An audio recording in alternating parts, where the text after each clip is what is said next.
வணக்கம் மக்களே, வணக்கம். சற்று முன் கிடைத்திருக்கக்கூடிய ஒரு முக்கியமான தகவல் ஒன்றை பார்க்க போகிறோம் மக்களே.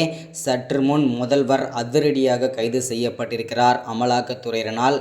என்ன காரணம்? அப்படி என்ன தப்பு செய்துவிட்டார் முதல்வர்? அவசரமாக துணை முதல்வரை ஆளுநர் அவர்கள் நியமனம் செஞ்சு வச்சுருக்காங்க. யாரை துணை முதல்வரை நியமனம் செஞ்சு வச்சிருக்கிறார் ஆளுநர் அவர்கள்? இதை பற்றின தெளிவான துல்லியமான விளக்கத்தை இந்த ஒரு காணொலியில் நம்ம பார்க்க போகிறோம் மக்களே. இது முழுக்க உண்மை தகவலா இல்லை வதந்திகளா அப்படின்றத பற்றியும் தெளிவாக இந்த வீடியோவில் நம்ம விவரிச்சிருக்கோம். தெளிவாக வீடியோவை தெளிவாக பாருங்கள், கடைசி வரைக்கும் பாருங்கள். அதற்கு முன்பாக நமது சேனலுக்கு நீங்கள் புதிய பார்வையாளராக இருப்பதற்கான வாய்ப்புகள் அதிகமாகவே இருக்கிறது மக்களே.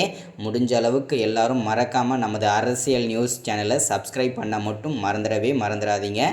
சப்ஸ்கிரைப் பண்ண உடனே பக்கத்திலே ஒரு பெல் பட்டன் வரும், அதை கிளிக் பண்ணி ஆல் என்ற ஆப்ஷனில் போட்டு வச்சுக்கோங்க. தொடர்ந்து நம்ம வீடியோ போட்டோம்னா உங்களுக்கு நோட்டிஃபிகேஷன் வந்துடும். அதை பார்த்து தெரிஞ்சுக்கலாம் இன்றைக்கி என்ன அரசியல் நியூஸ், இன்றைக்கி என்ன அரசியல் அப்டேட்டுன்றதை துல்லியமாகவும் தெரிஞ்சுக்கலாம் மக்களே.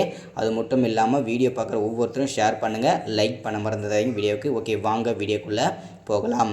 சற்று முன்பு கிடைத்திருக்கக்கூடிய ஒரு முக்கியமான பரபரப்பான அதிர்ச்சிகரமான ஒரு சோகமான தகவல்னு கூட சொல்லலாம்.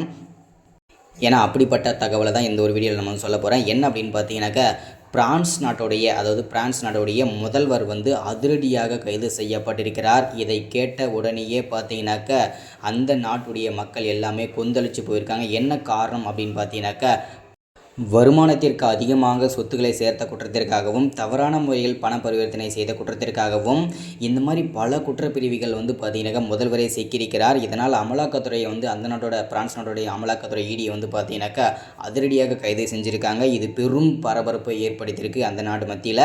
அது மட்டும் இல்லாமல் இந்த தகவலை கேட்ட ஆளுநர் அவர்கள் பார்த்தீங்கன்னாக்கா அவசரமாக துணை முதல்வராய் அவசரமாக நியமனம் செஞ்சு வச்சுருக்காங்க. இது இன்னும் பரபரப்பை ஏற்படுத்தியிருக்கு.